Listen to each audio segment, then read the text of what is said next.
So today I'm using up this Deco Art Extreme Sheen Coral, and I mixed it with Folk Art's just craft paint fire coral to see if I can make it a little bit more pink in the color I like. And I'm going to try and use that up today and see if it works a little bit better. I accidentally added a little bit gold here, and I'm really hoping it doesn't accidentally make green, because that really wouldn't go with this color scheme, so I'm going to hope for the best there. So I bought this Extreme Sheen Coral back in my days when I was trying to be like Sarah Mac, and she uses that color, and I don't really like that color at all, but I have it mixed up and it's going on like 2 years old, so I figure I have to use it up, so I added the craft paint and see if it can make it a little bit better. I'm using it with the My Paints Magenta. I just really like that magenta. It's kind of opaque and it shows up really well. I wish I could buy a big bottle of that particular magenta, but it goes well with this coral. And here you can see the consistency. So it took a little while to get this painting to turn into something that I loved. But when it was dry and I was painting it on the wall trying to figure out which direction it should go in, I turned it one specific way and then I really saw something awesome. It's like a tropical sunset, so definitely check out the dried result to see if you can see my sunset as well. It's a lot like the California waves painting that I did, while I was doing it I didn't see it, but afterwards when it was done and I had it hanging up, I could really see the sunset through the waves. It's a similar type of thing. I'm not really sure why, but the very first cup that I pour on these Wandering Straight pours seems to be my favorite. I'm not sure if it's because it has more room. I'm not 100% sure on why that is, but it's the same here. It's the first cup that I end up really liking the most, and I want to try and preserve it. I got a little close to the edge. I wish I had gone a little bit towards the middle. Maybe next time I'll put it towards the middle, but it's a perfect sunset color scheme here, and that turquoise blue actually worked out pretty well.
So as I get over here, you'll see that it'll start to get some green color.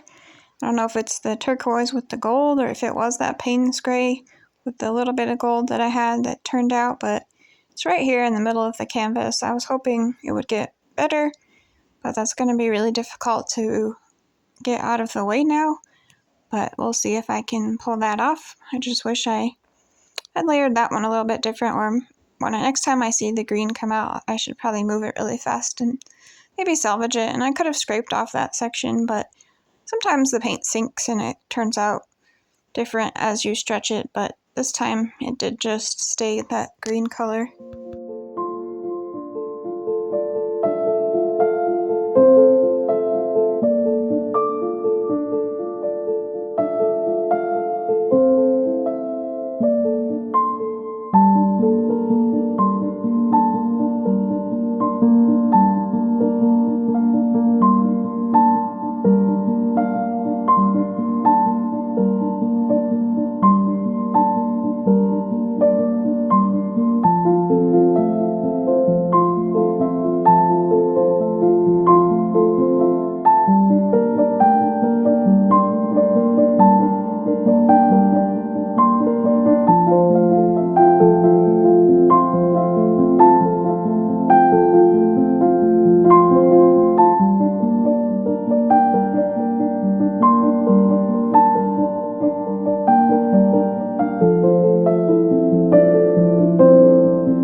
paint's not really moving enough to work on this composition anymore, so I did what I always do, and that's just pour another cup. And I'm going to try and cover up the section that I don't like. And I have been scraping away the paint lately so that I could kind of keep... I like the stuff on the right-hand side and the left-hand side, so I thought if I scraped it out, it would, fill in the spot I didn't like, but without sacrificing the parts that I did like. But in the end, I end up pouring most of that off and cover it up with this new cup here, which I'm liking as I pour it out. I think it will work well.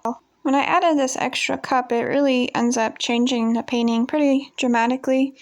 It was just an okay painting with some cool colors, but after I added this one, I really think that that is what it needed to be able to look like the cool sunset, tropical sunset that I get in the end.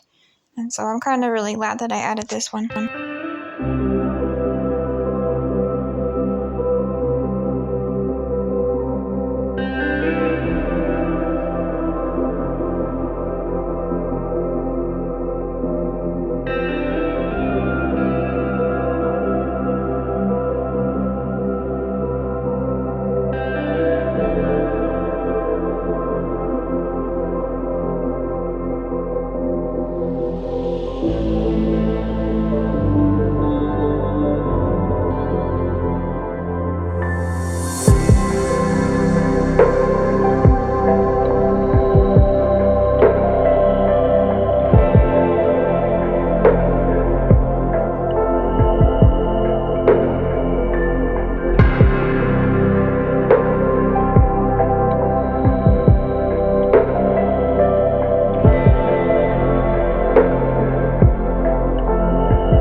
I really like the purple that the Payne's Gray next to the magenta made. It added just what this painting needed. So on the dried result, you can see here, I'm going to show you my vision. It looks like, to me, the sunset with, sunset colors. And then you have like some clouds in the sky, maybe some, fluffy little clouds. And that's either water or maybe a mountain. So that's what I see there. And so I really ended up liking this just by turning it to the side and seeing that scene. I always have to see something in it, otherwise it just never becomes my favorite painting. But I'm really glad that I tested out the different orientations, or maybe I would have just left it as kind of like a just okay painting, but now I really love it.